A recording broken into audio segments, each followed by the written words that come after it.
Tras varios ataques en Caracas, el presidente de Venezuela fue capturado por Estados Unidos. Good night, good night. Te preguntarás, ¿cómo llegué aquí? Hoy en Infonimados te hablamos sobre la dictadura de Venezuela. Después de su independencia de España, en 1811, Venezuela pasó por más de un siglo entre guerras, caudillos y dictadores, hasta que sus dirigentes pensaron que la estabilidad política y económica podría ser una buena idea. Por eso, en 1958 se firmó el Punto Fijismo, un acuerdo que dejó por escrito reglas elementales de convivencia política, como aceptar los resultados electorales sin sabotear a la oposición, compartir cargos del gobierno entre los diferentes partidos y no hacer golpes de Estado. Y funcionó, por un tiempo. Venezuela resulta que tenía petróleo, grandes reservas de petróleo, y cuando su precio se disparó en los años 70, el país se volvió rico, tanto que le llamaban la Venezuela Saudita. Así, en 1976, Venezuela creó Petróleos de Venezuela S.A., una empresa estatal que maneja el petróleo. Por décadas, esta fue la principal fuente de ingresos del gobierno venezolano. Todo este dinero permitió mejorar la infraestructura del país, la educación, la economía y llenó de dinero a un montón de políticos. Parecía que el dinero nunca se iba a acabar, hasta que, a finales de los años 70, el precio del petróleo cayó. Y eso llevó a que cayeran los ingresos, y eso llevó a que cayera la economía, y eso llevó a que el Estado se endeudara. Y esa deuda explotó. Y el viernes 18 de febrero de 1983, el bolívar, la moneda venezolana, que antes valía lo mismo que el dólar, oficialmente perdió su valor. Este día es conocido en Venezuela como el Viernes Negro. Ahora, con el mismo salario, podías comprar menos cosas. Mucha gente de la clase media empezó a empobrecerse, y los ingresos del petróleo ya no alcanzaban para los gastos del Estado. El estilo de vida lujoso de la Venezuela Saudita se acabó. Para tratar de mejorar la economía, el presidente Carlos Andrés Pérez aplicó un paquete de medidas del FMI, que incluía subir el precio de la gasolina, subir el precio del transporte y reducir las ayudas económicas. Por eso, el 27 de febrero de 1989, el pueblo venezolano salió a protestar. Hubo disturbios y saqueos que fueron reprimidos con una fuerte acción militar. Este evento es conocido como el Caracazo y dejó posiblemente miles de muertos. Ese día se rompió algo clave: la confianza entre el Estado y el pueblo. Para finales de los años 90, la población ya no confiaba en los políticos de siempre y estaba desesperada porque alguien cambiara la situación. Alguien diferente, alguien como un militar. No, un militar no, por favor. Así que el 4 de febrero de 1992, un teniente coronel llamado Hugo Chávez aprovechó para dar un gran golpe de Estado y fracasó. Por ahora. Y con eso nació una estrella política. Hola papá, ¿qué tal? Aquí estoy. Después de ser indultado en 1994 por el presidente Rafael Caldera, Chávez recorrió el país denunciando la corrupción de los políticos, abogando por los pobres y prometiendo refundar el país. Con este discurso, Chávez ganó las elecciones del 6 de diciembre de 1998, y lo primero que quiso fue cambiar todo. Hizo un referéndum y el pueblo aprobó una nueva constitución. Luego, le cambió el nombre al país, y ahora se llamaba República Bolivariana de Venezuela. También puso a su gente en el poder, como a Diosdado Cabello, y volvió a ganar las elecciones en el 2000, técnicamente democrático. Pero en el 2002 le dieron un golpe de Estado, pero 48 horas después retomó el poder, y salió más fuerte y más desconfiado que nunca. El país estaba dividido. Unos apoyaban a Chávez y otros no. La oposición quería sacarlo del poder. Por eso, en el 2003, muchos trabajadores de Petróleos de Venezuela hicieron un paro laboral para forzar cambios en el gobierno. Como era de esperar, Chávez se sentó a conversar con ellos para ver qué solución. Despidió a más de 18,000 empleados y puso la petrolera bajo control total del Estado. También puso a sus amigos a manejar la empresa, en lugar del personal perfectamente capacitado de antes, afectando el desempeño de la petrolera y sus ingresos. Pero tranquilos, aún había petróleo, así que nada podría salir mal. Por suerte, en 2004, el precio del petróleo subió de nuevo.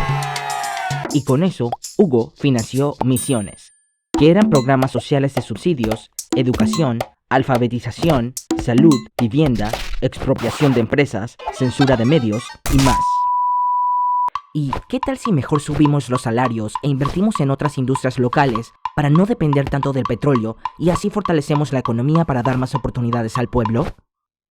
Nah, mejor demos más subsidios para que la gente dependa del Estado y no pueda tener sus propios recursos. Y si algo he aprendido es que la gente está loca. Ya era 2007 y Chávez quería cambiar la constitución de nuevo. Por eso hizo un referéndum, de nuevo. Y esta vez la mayoría votó que no.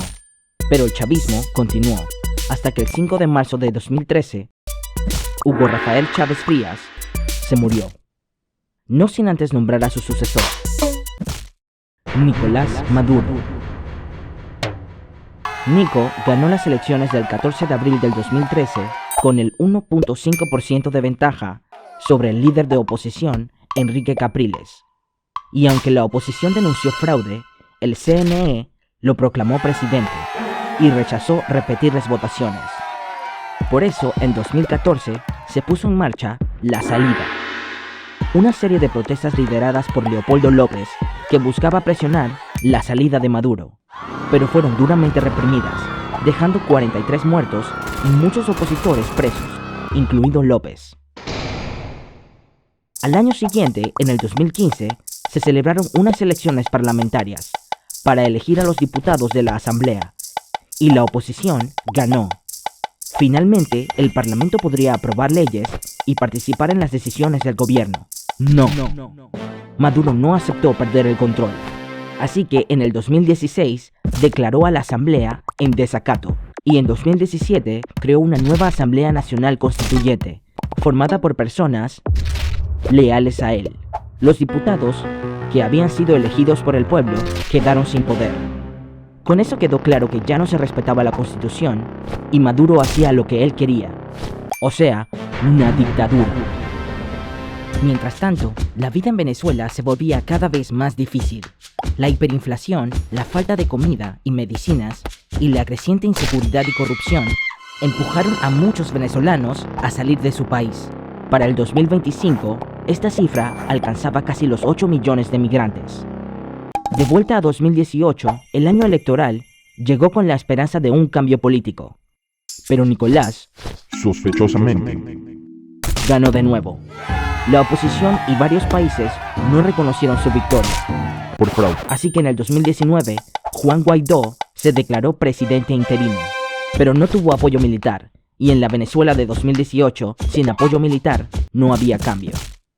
Si te está gustando este video, porfa, míralo completo. Suscríbete, comenta y compártelo, para que al algoritmo también le guste y nosotros podamos seguir haciendo videos. Para ayudar a la población, Maduro usó programas como los CLAP, que entregaban bolsas de comida a familias pobres, pero solamente si eran leales a él.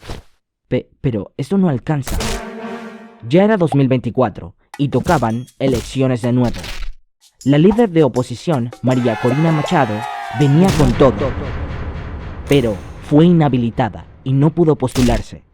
Así que en su lugar se postuló Edmundo González. Edmundo contaba con el apoyo del pueblo, y el día de las elecciones todo indicaba que él sería el nuevo presidente de Venezuela.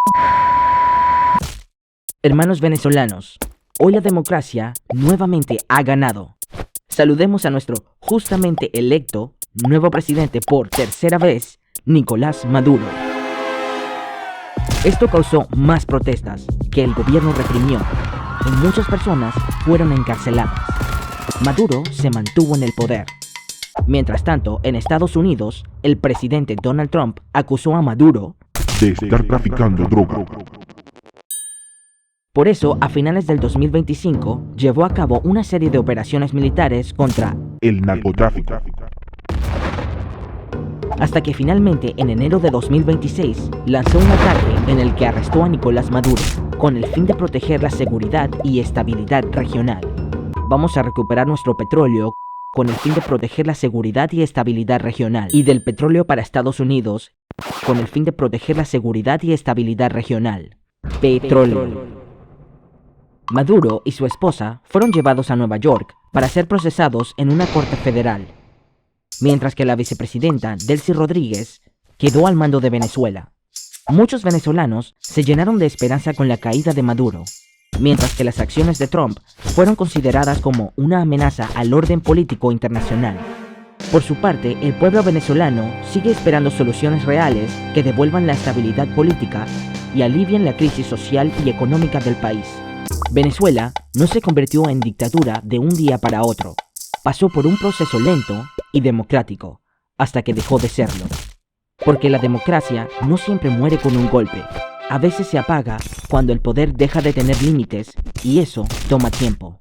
Pero si se permite, acaba ocurriendo.